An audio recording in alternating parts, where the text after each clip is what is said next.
There are many claims as to what the language of the ancient peoples who inhabited much of Scotland in the times before the 9th century was. Some say it was a Germanic language, others a pre-Indo-European language. What is the truth? What was the ancient Pictish language?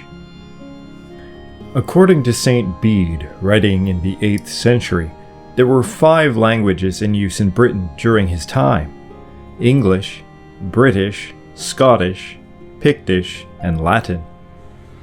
By British, he means the language that would become known as Welsh. By Scottish, he refers to the Scoti, the Latin name that refers to Irish, and thus the Gaelic language. But what is Pictish?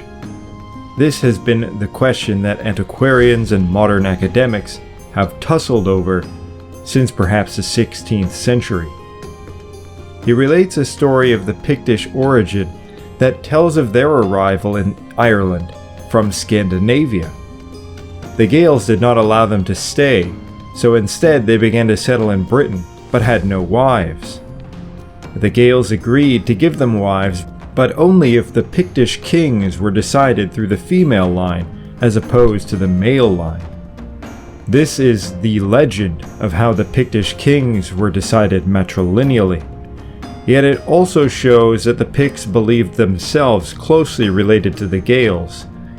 In a story that somewhat mirrors the Roman foundation myth, Irish tales record the same myth of the founding of the Picts, and it's possible that this reflects a true mythical origin story that was perhaps utilized in founding an alliance between these two groups in later times. But Bede also differentiates their language from that of the Gaels, and Irish sources also tell of Gaelic missionaries such as Columba having to make use of an interpreter while preaching to the Picts. Some have explained this to mean that he preached in Latin and had an interpreter translate into the Gaelic language of the Picts, but this seems less likely, especially given other sources such as Bede, who was personally familiar with the Picts and the Gaels and differentiated their language. This led people during the 20th century to believe that Pictish was some form of pre-Celtic and pre-Indo-European language. However, the name and place name evidence and surviving Pictish words in vocabulary of Scottish Gaelic strongly push back against this theory. Pictish may not have been Gaelic, but it was certainly of Indo-European origin. And on the other hand, a strong case has been made that Pictish was a form of early Brythonic, related to the language of Welsh. Place names like Bryn, meaning hill, Aber, confluence, Pen, head, and many others point to a strong Brythonic element in vocabulary, which agrees with vocabulary adopted into Scottish Gaelic, which some think is a continuation of Pictish elements, as the Gaelic language eventually came to subsume the Pictish in the 10th century. But this idea of a close relationship between Picts and Gaels goes back also into the Roman period. In the 4th century, the so-called Barbarian Conspiracy was said to be a united effort by the Scoti, the Picts, and Germanic elements from abroad to bring Roman Britain to its knees. Hadrian's Wall was overrun, and great swaths of territory in Britain were looted. It is possible that at least the Picts and the Scoti were united in a formal alliance in this effort, as the Romans claimed, thus showing that they had been in close association for many hundreds of years before our first written sources. It seems perhaps the most likely case that Pictish was a remnant of an ancient form of Brythonic that, due to its northernness, its close connection to Gaels, and its exclusion from the language changes taking place in Roman Britain, developed differently, so that by the 7th century AD it was no longer easily intelligible with other Brythonic speakers, but neither was it easily understood by Gaels, though it had begun to absorb certain Gaelic elements. for over 300 years the Romans ruled much of Britain, and though unlike in Gaul, the British maintained their native language, it certainly went through changes during that time, including the adoption of Latin vocabulary and likely various sound changes as well. The Picts, however, were perhaps more isolated from these changes and were being influenced increasingly by the Gaels, who had come to settle near them and intermarry with their nobles. Attempts to translate various Pictish Ogham stones have potentially showed that most of them reflect a form that is close to Old Irish from the earliest written sources, yet not identical to it.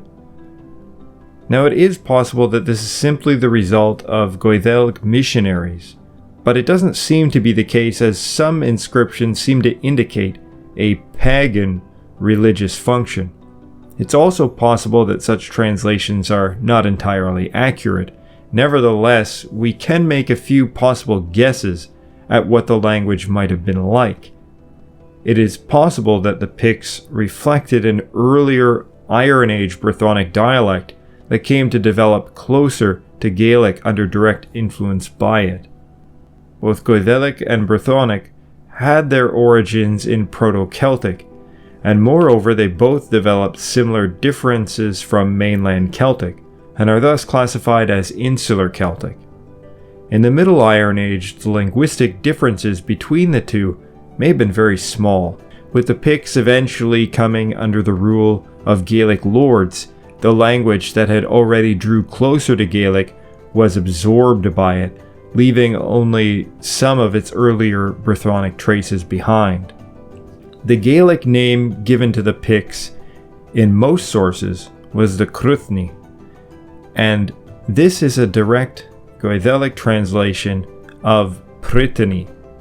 Thus they referred to the Picts as the Britons, and this name for them likely predates the division that saw the Picts viewed as a separate people from the rest of Britain due to the identities that formed after the Roman conquest, that framed those beyond Roman rule as savages.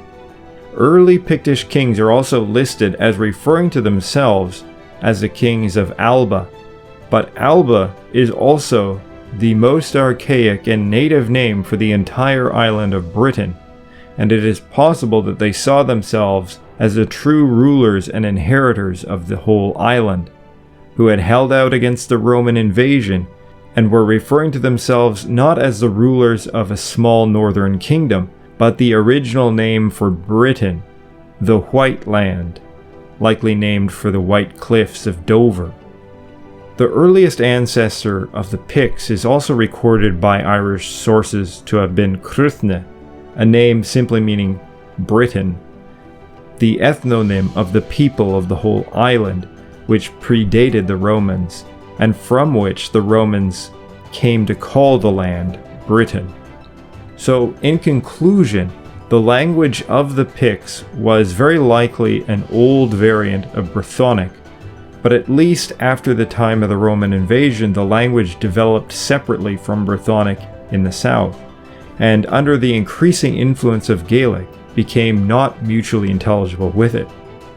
For an example, we can look at the breakup of the Latin language after the fall of the Empire, or even the differences between Scottish and Irish Gaelic that have come about largely in the last few hundred years. These types of changes can happen quickly under situations like political separation and military conquest, and both of these were at play in Britain under the Roman occupation, and it's likely to explain why Pictish was classified as a separate language from both British and Gaelic. Anyhow, I hope you found this interesting, and if you did, please like and subscribe to the channel, and consider checking out our Patreon page. Gurv míle mágat as éisteacht, agus marigoni seas go hard. Diolch am rando ac vil bob amser, sefyll yn dal.